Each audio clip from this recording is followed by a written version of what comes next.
I have to say something to you, Ms. Searle, because I'm really troubled by something. I asked you about the pills. I asked you about the stain on the carpet. I asked if you had anyone else, and you say you never rented to anyone besides him. And then you said, my cleaning lady, she only goes to turn over the apartment when I'm not there, which means you've rented before. The second thing you said is, my last tenant. And the third thing you said was you've been renting the apartment. Yet when I asked you, you said he was the only person you ever rented to. That is not true. No, I mean, I'm so sorry if I misspoke. No, you didn't misspeak, you lied. No, I mean, I've been renting since 2014, yes, but I also said that I replaced the carpet a year prior, so I saw the floor a year prior. You said that he was the only person you rented to. Then I definitely misspoke. So at this point, we're going to excuse the both of you while we deliberate in this matter. This courtroom is now in recess.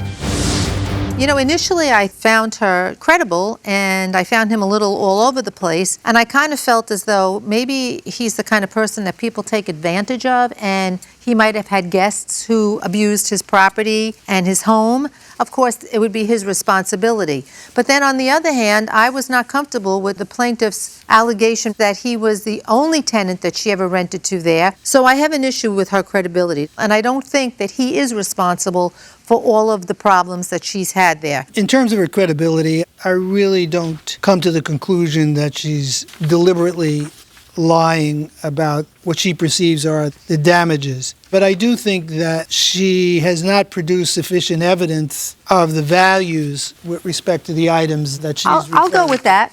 And I found the defendant to be rather genuine. Yeah. So, there is some middle ground here in terms of what the damages were. Let me just throw this out there. I bought her explanation that she misspoke only because my understanding is that she was sort of talking about the carpet. And she said he was the only person to live there since she put in the new carpet. And I think was trying to debunk the idea that replacing the carpet was normal wear and tear. Right. And if you note, he kept admitting to more things. I know. He was like, well, even if she smoked 24 hours a day for 2 weeks, she couldn't do $2,000 worth of damage. Yes, you can. You can, believe me. Yes, they got his security deposit, but it doesn't compensate her for some of the personal property. He admits the towels. He admits breaking things. He's got some crazy ex who's like burning up the place with cigarettes. You know what? I would give her what she's requesting. I think she's prevailed. She's got late fees for 3 months. She's not suing for any money here for late fees. She's not suing for rent. I think that there are some charges here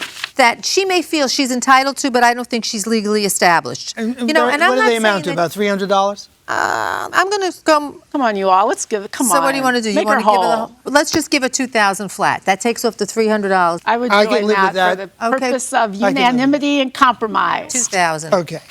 All right, we're unanimous here. We kind of went back and forth with some of the damages and some of the missing property and the confusion that could be involved in moving out quickly. But I am going to say to you, Mr. Nordwick, that you are responsible for the actions of your guests when you rent property. You can't be absolved of responsibility or liability because you let someone in your home who acts out, and that may have caused damages that you didn't do, but that person might have done. So we are going to hold you responsible for some of the cigarette burns and the smoke and all of that came from your guest.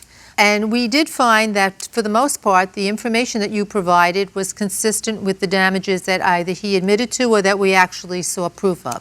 You did convince us, however, that there were some things you did not do, and to that extent, ma'am, we're going to take off $232 from the damages you've requested, and we are unanimous in feeling that you are entitled from the defendant to $2,000 for the damages that he or a guest caused to your mother's furniture with cigarette holes, to the smoke, to you removing stuff from the windows that you shouldn't have done, and to other damages that we saw on the property. So the verdict, ma'am, is in your favor for $2,000.